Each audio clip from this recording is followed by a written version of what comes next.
দর্শক স্বাগত জানাচ্ছি চ্যানেল ডিজিটালের পক্ষ থেকে। আমি এই মুহূর্তে রয়েছি কাউনিয়া উপজেলার ৯ নং ওয়ার্ড চর ঢুসমারা এলাকা থেকে।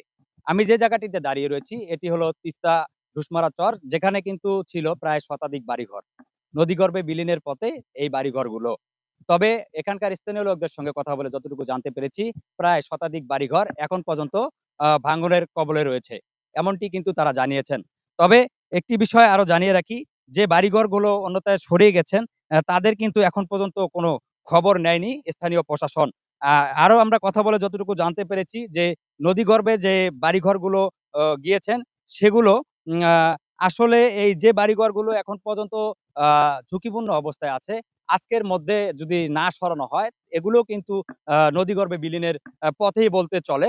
এমনটি কিন্তু জানিয়েছেন এখানকার স্থানীয় লোকজন। তবে এখানকার স্থানীয় লোকজনের সঙ্গে কথা বলে আরো বিস্তারিত আপনাদেরকে জানানোর চেষ্টা করব। চাচা বলেন তো, আসলে এখানে কতগুলো বাড়িঘর ছিল? কতগুলো বাড়িঘর এক নদীগর্ভে বিলীন হয়ে গেছে? আমাদের বাড়িঘর ১০০ মতন বিলা হয়ে গেছে।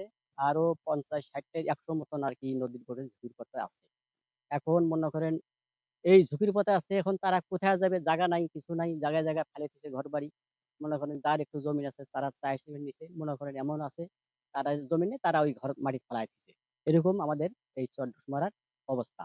আর আমরা এখন মতো আমাদের প্রশাসনিক কোনো মানে মেম্বার, চেয়ারম্যান, উপজেলা থেকে কোনো কর্মকর্তা আমাদের এখনো কোনো খোঁজ নেয় নাই। কিন্তু এখন এই যে আমরা চাই, মানে আমাদের কিচ্ছু আমরা চাই না। আমরা চাই নদীর পরিকল্পনার কাজ আমরা চাই। আমরা ওই কাজ হলে আমরা মনে করেন শান্তিতে ঘুম পাড়তে পারবো। মনে করেন এমন হয়তো আমরা ওই পাড়ে, পাড়ে আমরা বাড়ি করে থাকবো। যার জমি নেই তারা পাড়ে, পাড়ে থাকবে। তাছাড়া আমাদের কোনো ঠাঁই আর হবে না এই সিস্টেম। এখানে কতগুলো বাড়িঘর ভেঙে যাওয়ার মতো ঘটনা ঘটছে? আর এখন কতগুলো ঝুঁকিপূর্ণ? এখনো আছে মনে করেন ১০০ র মতন ঝুঁকিতে আছে। এগুলা কাল পরশুর মধ্যে না ভাঙলে তারা থাকতে পারবে না। আর ১০০ মতন মনে করেন জায়গায়, জায়গায় আমরা নিরাপদ মানে স্থলে সরানো। নিরাপত্তায় মানে নিরাপদ মানে জায়গা, জায়গা ফালে থুইছে। ওপাশে যা দেখেন, ওই স্তরে যা দেখেন কত বাড়ি ঘর পইড়া, পইড়া আছে। মানে তারা জায়গা পাচ্ছে না, কোথায় বাড়ি করে? কোন কেউ মানে জমিন দিতে চায় না। যার আছে তাই কয় যে, "না, জমি দেওয়া যাবে না।" আপনারা সরকারের কাছে এই এ বিষয়ে কি চান? এখন আমরা সরকারের কাছে আমরা চাই খালি নদী খননের জন্যে। আমরা এটিই চাই যে, আমরা নদী খুললেন ধরে আমরা শান্তিতে ঘুমাবো। যার নাই তারা না হলেও একটা বান্দা রাস্তা মানে পাড়ে, পাড়ে তারা ঘুম পাইতে পারবে। তারা কাজ করে খেতে পারবে। এটি হলো আমাদের চাওয়া পাওয়া।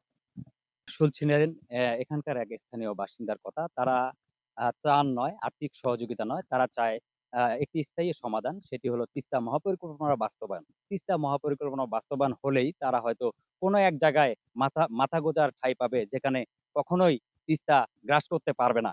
এমনটি কিন্তু তারা জানিয়েছেন। তাদের হয়তো হবে সংস্থল, যেখানে তিস্তা মহাপরিকল্পনা হলে হবে আ মেল ফ্যাক্টরি এবং কলকারখানা, যেখানে হাজারো মানুষের হবে কর্মস্থল।